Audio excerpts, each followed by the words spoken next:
Este protocolo se aplicará a todos los lugares de celebración de culto, cuerpo pastoral, servidores y asistentes. Entonces ya me dice desde dónde inicia, o sea, voy a iniciar con reconociendo los lugares de culto, salones, auditorios, baños, cocina, ya lo hemos visto en la parte de limpieza y desinfección, pero también incluye a las personas, entonces el cuerpo pastoral, los servidores y los asistentes. ¿Qué quiere decir? Que yo voy a atender a toda mi población, todos tienen que tener el conocimiento y que estas personas inciden en un contexto físico, sea un salón, sea un lugar de culto y fuera del culto cuando se despiden. Entonces mi alcance debe tener esas claridades y lo voy a mostrar claramente en este flujograma siguiente.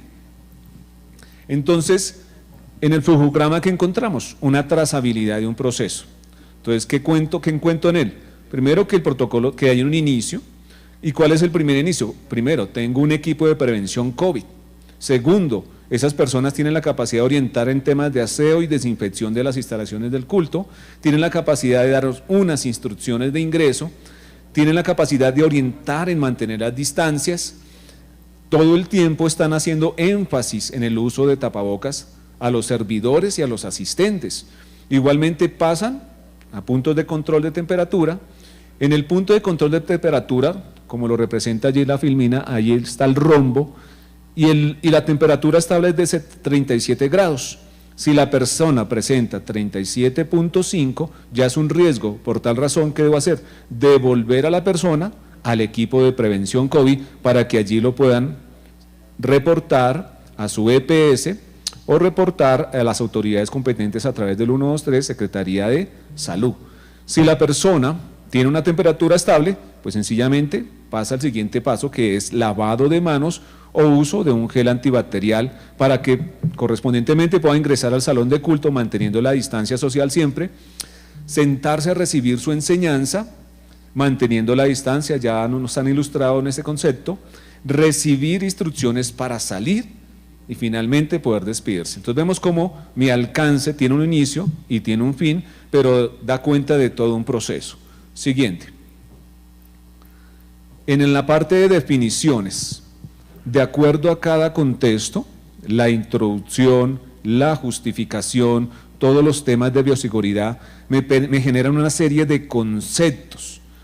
En esa parte de definiciones usted tiene que describir qué significa cada uno de sus componentes. Aquí tenemos dos ejemplos, uno es bioseguridad y dos, espiritualidad. Son dos conceptos que maneja la Iglesia.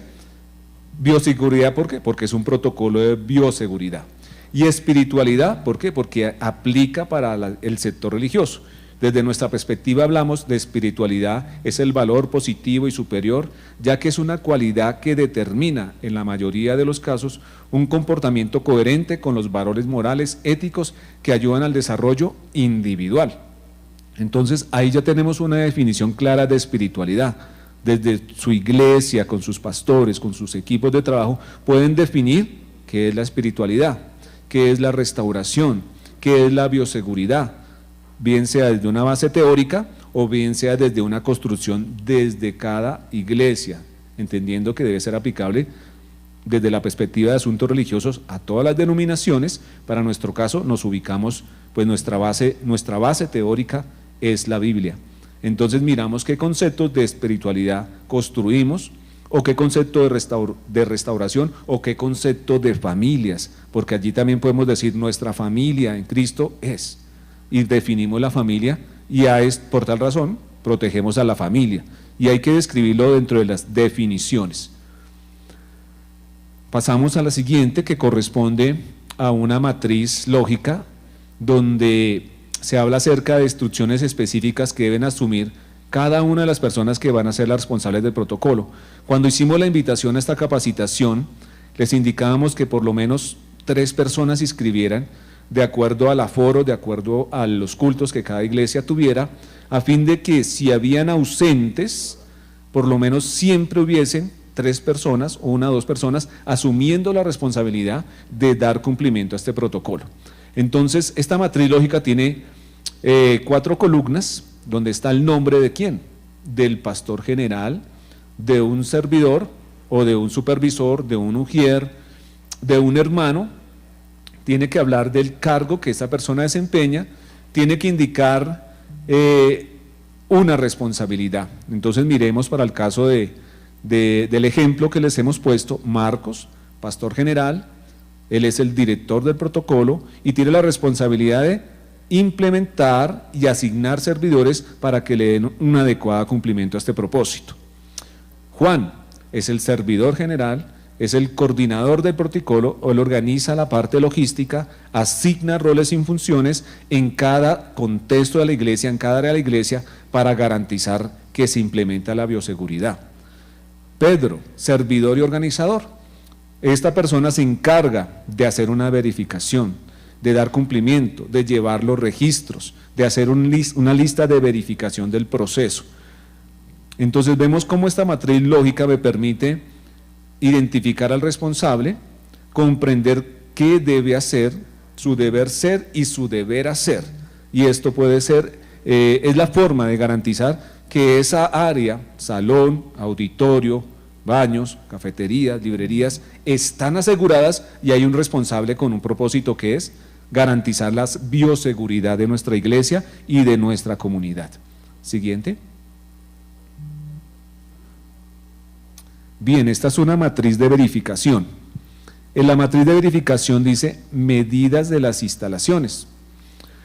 Medidas generales de bioseguridad, tiene su siglado, y en esta tengo 7 puntos básicos, entonces veamos los puntos, vamos a mirar 3 puntos. Medida de las instalaciones. Primero, debe tener un personal capacitado en la observación que colocamos, personas entrenadas para prevenir, orientar y remitir ante situaciones que presenten riesgo de contagio.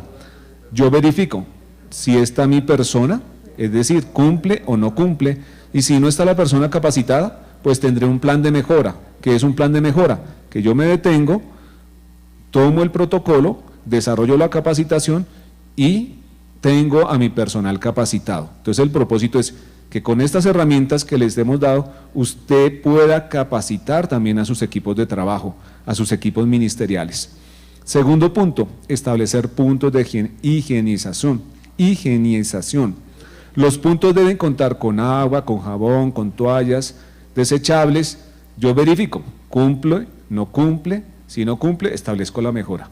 Establecer puntos de desinfección, donde tengo alcohol glicerado, mínimo 60, máximo 95, en su grado de alcohol, cumplo o no cumplo. Entonces miren cómo el protocolo después me lleva a hacer una auditoría interna de la implementación de mi protocolo. Entonces, esta ficha de verificación es muy sencilla, pero debe tener también un responsable. ¿Quién la realiza? ¿Quién la revisa? ¿Y quién aprueba que esto se implemente? La idea es que para el proceso de bioseguridad, como para el proceso de desinfección, tengamos las fichas y podamos hacer una verificación constante, y de esta forma vamos a asegurar a nuestra iglesia, vamos a asegurar a nuestra comunidad